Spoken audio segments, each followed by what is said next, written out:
सबसे पहले मैं सब मीडिया पर्सन को शुक्रगुजार हूँ कि आप आज हॉस्पिटल आए। एक पर्टिकुलर वाक़या हुआ था 3-4 दिन पहले। एक डॉग बाइट का केस था, रैबिट डॉग बाइट था। तो उसने काफ़ी सारे बच्चों को और लोगों को काट लिया।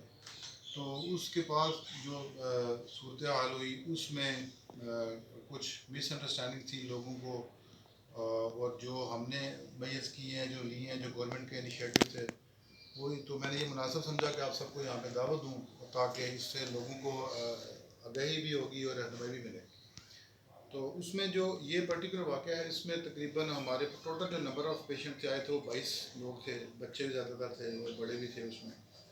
और जो हमारे पास रिपोर्ट हुए उस दिन के बाद तक आते रहे।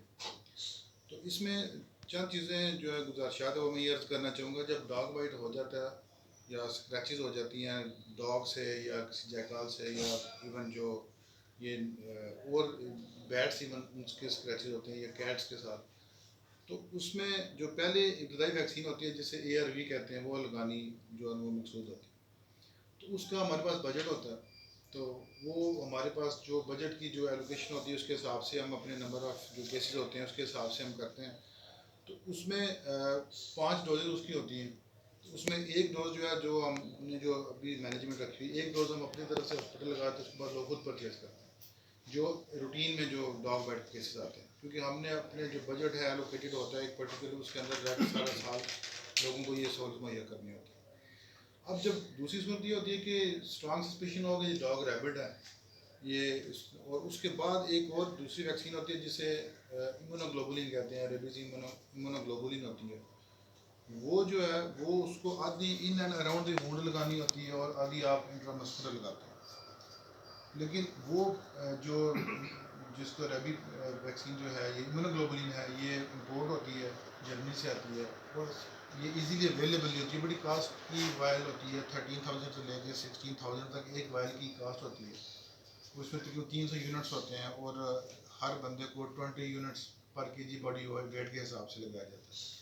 अगर एक बड़े बंदे को हम लगाएं तो कम से कम 3 वायल यानी कि 45,000 जो एक बंदे को कास्ट आती है। और मार्केट में भी वो अवेलेबल नहीं होती क्योंकि इक्का दुक्का स्टोर पे एक दो होती है। और जब इस मैस लेवल पे एक इंसिडेंट हो जाए तो उसकी जो अवेलेबिलिटी है उसको इंश्योर करना थोड़ा सा मुश्किल काम हो जाता है। ये जिस दिन पर्टिकुलर वाक़या हुआ, एक रैबिट डॉग था जिसने ये वाजवान होटल के 300 लोगों को काटना शुरू किया और अब तो मेम्बर जानी, तो ये काफ़ी ज़्यादा लोगों को इसने काटा। तो जब जैसे हमें इसकी ग्रेविटी का एहसास हुआ है तो हमने फौरी तौर पर मैयत ली और फिर प्राइम मिनिस्टर साहब ने ये हमें गो हेड दिया कि आप ये जो इम्यूनोग्लोबुलिन है ये जो इम्पोर्टेड है जहाँ से मिलती है आप लगाएं। और हर पेशेंट, कोई ऐसा पेशेंट नहीं होना चाहिए जिसमें हर पेशेंट को ये लगे, कोई पेशेंट रह ना जाए इसमें। फिर सेक्रेटरी हेल्थ साथ बात हुई, DG है, डायरेक्टर जनरल हेल्थ, उनसे बात हुई। तो फिर हमने अपनी पूरी एफर्ट की, जो हमें गुजरात से, मीरपुर से, झेलम से, खारियाँ से, रावलपिंडी से जितनी, उसी दिन हमने बंदे भेज के मंगवाए और अलहमदिल्ला 4 अगस्त को ही हमने तकरीबन 5 पेशेंट्स को इम्यूनोग्लोबुलिन लगा दिया। बाकी जो इसमें पाकिस्तान में इसके इम्पोर्टर हैं कराची में जो जर्मनी से मंगवाते हैं, उनसे हमने रब्ता किया, हकीम एंड सन, उनसे फिर बाई एयर जो है ये हमने इम्यूनोग्लोबुलिन की अवेलेबिलिटी मेक श्योर की थी। 40 से 45 जो वायल थे वो हमने अगले दिन तक हमारे पास वो आ चुकी हुई थी। फिर हमने हसीब साहब हमारे हॉस्पिटल फार्मासिस्ट हैं, लोकल पर्सन, हमने इनको नामजद किया। तो इन्होंने सब लोगों से रब्ता किया और उस अभी तक हम तकरीबन 17 लोगों को इम्यूनोग्लोबुलिन अल्हम्दुलिल्लाह हम लगा चुके हैं। और जो बाकी लोग हैं ये इसमें ये भी बात बताना चलूँगा, ये जो इम्यूनोग्लोबुलिन होती है ये 7 दिन के अंदर अंदर लगाई जाती है। ठीक है, आज 8 तारीख है तो अभी भी जो लोग, आपके तरफ से मैं यही कहना चाहूँगा, जिन लोगों को अभी तक इम्यूनोग्लोबुलिन नहीं लगी वो मतलब डायरेक्ट हमसे रब्ता कर सकते हैं। हसीब साहब का नंबर भी सोशल मीडिया पे दिया गया है, फोकल पर्सन का, इनसे रब्ता करें और फ्री ऑफ कास्ट। इसमें अभी हसीब साहब मुझे बता रहे थे 4 बंदे हैं, उनका एक बंदे का 90 kg वेट था, तो उसको 4 से 5 वायल्स लगी। 5 वायल का मतलब है कि 75,000 एक पेशेंट को। तो ये मतलब मकसद ही इस बात करने का ये है कि जो जिन लोगों को अभी नहीं लगी तो रह गए वो भी अभी आ जाएं, तो उनको भी हम जो है ना ये इम्यूनोग्लोबुलिन भी और बाकी जो डोजेज हैं वो भी हम लगा रहे हैं। तो दूसरे नंबर पे एक और हम इसमें ये करना अर्ज करना चाह रहे हैं कि ये जो हमारा बजट होता है इसका तकरीबन ये 6 लाख होता है हमारा साल। अभी तक जो इस साल अनफॉर्चुनेटली हम टाइम एंड अगेन जो मुतलका इदारे उनको बता भी चुके हैं कि स्ट्रीट डॉग्स बहुत ज़्यादा हो गई। हमने पहले भी चिट्ठियाँ लिखी हैं, अब दोबारा नहीं लिखी ना कि इनकी तलफी का कोई बंदोबस्त किया जाए। इस साल तक अक्सर लोग कहते हैं कि हम एक डोज लगाते हैं बाकी लोगों को। अब ये देखें कि हम अभी तक जो परचेज़ कर चुके हैं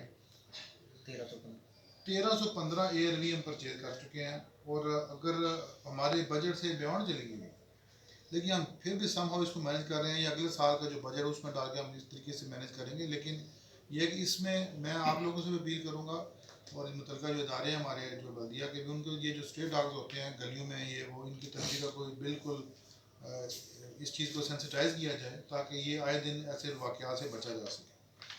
और मज़ीद इसमें जो पेशेंट रह गए हैं उनसे उनकी जो बाकी मानदा डोसेज हैं इस पर्टिकुलर वाक़े में, क्योंकि ये हमें स्ट्रांग सस्पिशन है कि रैबिट डॉग है, तो हमने सब लोगों को बताया, वरना वैसे रूटीन में हम एक डोज लगाते हैं ARV की जो इब्तदाई वैक्सीन। अब इसमें जो 5 जो वज़ीर आज़म साहब ने कहा था जितने भी इसमें जो मुतासरीन हैं उनको हर तरह की जो है ना वो हम जो केयर है वो प्रोवाइड करें, तो जो बाकी पूरी की पूरी डोजेज हैं वो 5 वो भी हम लगाएं। जो भी आपकी तरफ से जो या डायरेक्ट हमसे जो भी करेंगे लोग रब्ता है फोकल पर्सन से, जो बाकी मानदा डोजेज है वो भी हम उनको फ्री ऑफ कास्ट हॉस्पिटल, और जिनको इम्यूनोग्लोबुलिन रह गई है वो भी करेंगे। शेड्यूल हमने उनको बना के दे दिया, उनकी डेट्स वगैरह का जो भी है। तो दूसरे नंबर पे मैं ये गुजारिश करूँगा कि बाकी आपकी तरफ से लोगों को इस तरह की जो डिज़ास्टर सिचुएशन क्रिएट हो जाती है उसमें हम सब को साफ़ी हज़रात को, हमें बाकी डिपार्टमेंट को एक इंटर डिपार्टमेंटल जो है एक हमें कोऑर्डिनेशन की ज़रूरत होती है, एक दूसरे को सपोर्ट करके। अगर डिज़ास्टर उस ये वो टाइम नहीं होता कि उसमें आप कोई एक हॉस्टाइल इन्वायरमेंट क्रिएट कर दें जी कि ये वैक्सीन नहीं है तो वो वैक्सीन नहीं है, तो क्या मतलब उसमें फिर कुछ अनासर ये तासर देने की कोशिश करें कि हॉस्पिटल में इब्तदाई वैक्सीन भी नहीं है, जो कि सरासर गलत और हक़ाइक़ पर मबनी बिल्कुल बात नहीं है। हमारे पास ARV बिल्कुल मौजूद थी, उस वक्त भी मौजूद थी, ठीक है, इम्यूनोग्लोबुलिन नहीं थी। रूटीन में ये होता है कि जो जो उस वक्त मेडिकल ऑफिसर थे, 1-2 पेशेंट आ जाते हैं जिनकी इम्यूनोग्लोबुलिन की ज़रूरत होती है, वो कहते हैं जी आप खुद परचेज़ करें, हमारे पास नहीं है। तो जब वो उन्होंने उस पेशेंट को उनको रेफ़र कर दिया कि इम्यूनोग्लोबुलिन नहीं है, लेकिन जब बाद में इसकी ग्रेविटी का एहसास हो ये तो बहुत ज़्यादा मैस लेवल, फिर हमने जो हायर अथॉरिटी से रब्ता किया और उन्होंने हमें गो अहेड दिया कि आप जो जितने भी ये मरीज़ हैं इनको ARV भी और इम्यूनोग्लोबुलिन का भी आप बंदोबस्त करें और इनको फ्री ऑफ कास्ट। तो अल्हम्दुलिल्लाह 17 पेशेंट जो हैं उन्होंने हमने उन्हें सक्सेसफुली जो है ना वो दे दी। कि बाकी लोगों को भी हम ट्रेस आउट कर रहे हैं। आपके तवज्जो से भी है कि जिसको ये उस दिन 4 अगस्त को या उसके बाद भी किसी रैपिड डॉग ने, तो बिल्कुल हमसे रब्ता करें, हम हमारे फोकल पर्सन से रब्ता करें, उनको ARV भी और जो इम्यूनोग्लोबुलिन है वो भी जो है ना वो करके तो कर दीजिए, ठीक है। इसमें एक चीज़ और ऐड करनी है कि कुछ लोग उस दिन जो गुजरात गए थे ना इम्यूनोग्लोबुलिन के लिए, तो वहाँ पे वो कह रहे थे कि हमें 16-16 हज़ार रुपये की जो मिली थी उन्हें, तो उस टाइम भी उन्हें एक डोज लगी है, उन्हें बाकी हमने ही लगाई है जी, ठीक है, क्योंकि ये वेट के हिसाब से होती है, जिसका वजन ज़्यादा है ना, अगर उसे 3 डोज लगी है 4, तो बाकी हमने लगाई है इम्यूनोग्लोबुलिन की। तो यानी कि ये भी उन पर बर्डन थोड़ा कम हो गया, अदरवाइज। मजीद सर इसमें कोई शार्प सवाल करना चाहिए।